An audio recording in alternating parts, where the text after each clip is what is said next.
Alright, so capital punishment, also known as the death penalty. And before I start, I just want it to be known that I'm not a lawyer, I'm not a legal expert at all, I don't know very much about law. I'm also not an ethics professional or anything like that. Didn't even graduate high school, barely got my GED, if that counts for anything. And GED, of course, is a good enough degree. And with the video, all the resources that I'm gonna be pulling this information from, they'll be linked in the description. I try to pull from accredited sources, so I didn't try to just pull it from just some random site. Try to pull it from actual good sites that give good information. The reason I'm making this video though, one being that I just want to kind of have a conversation about capital punishment in general. Next is because recently there was a trial of a young man in Florida. I'm not going to give his name because I don't want to give him more fame than he may already have now. I'm just going to talk about the situation that happened and then just kind of go from there. So this young man in Florida, he went to trial recently and he ended up waiving his right to a defense attorney, and he acted as his own lawyer, and he was accused of murdering his girlfriend as well as his daughter, and was also charged with an attempted murder of his son. The punishment though that they're wanting is capital punishment. The question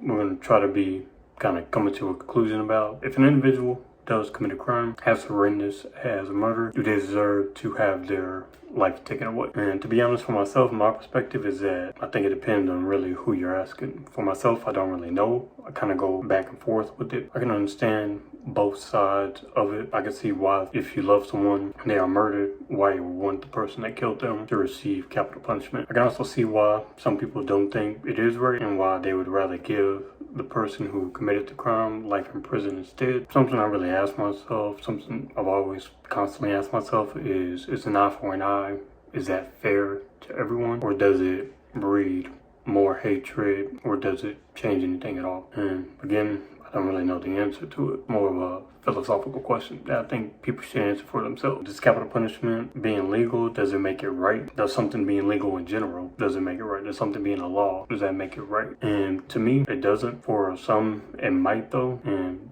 that's completely up to you and your interpretation. For myself though, I don't let the laws dictate my human morality and my understanding of what is right and what is wrong. Another question you do have to ask yourself is capital punishment being evenly distributed amongst everyone fairly? And the short answer to that question is no. And that's not an opinion. It's actually backed up by evidence. I think we all know that minorities are targeted when it comes to the prison system, at least for those of us who actually look at data, is willing to accept information and don't actually follow our biases. Unfortunately, just as everything else in the justice system, the data does tend to show that capital punishment seems to target minorities. I'm going to go over a lot of information here. Since 1967, Black people have accounted for 43% of all executions in the United States. Currently, 55% of people that are awaiting execution are Black. So the United States right now is about 13% Black people. White victims tend to make up about 50%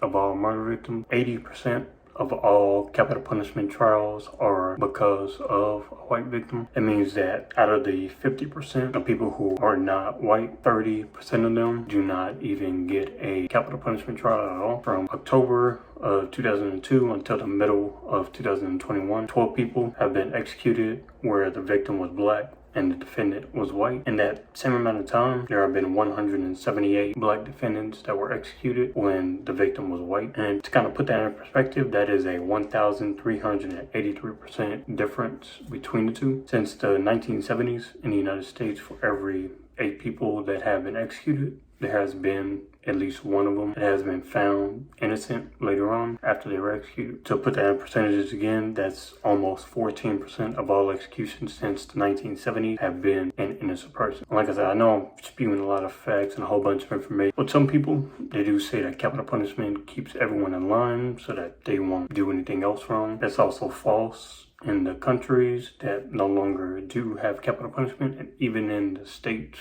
in the United States where capital punishment is no longer used, crime has either stayed exactly the same or it has dropped. So to try to answer the original question, is capital punishment fair? I don't know if capital punishment is fair morally. That will depend on who you're asking about it. I can see, like I said, both views, both sides of the coin here. Is capital punishment fair in terms of how it is distributed? amongst everyone in the United States? Short answer to that is no. It is used mostly against minorities. I just kind of wanted to make this video, just kind of get some facts out there. It does warrant a conversation, and I think it is something that we as a whole, as a country, need to look into to try to see what are either some alternatives to it or what can be done better or whatever it may be when it comes to falsely executing someone, and also just the disproportion of minorities being executed over white people. That's all I have for this video.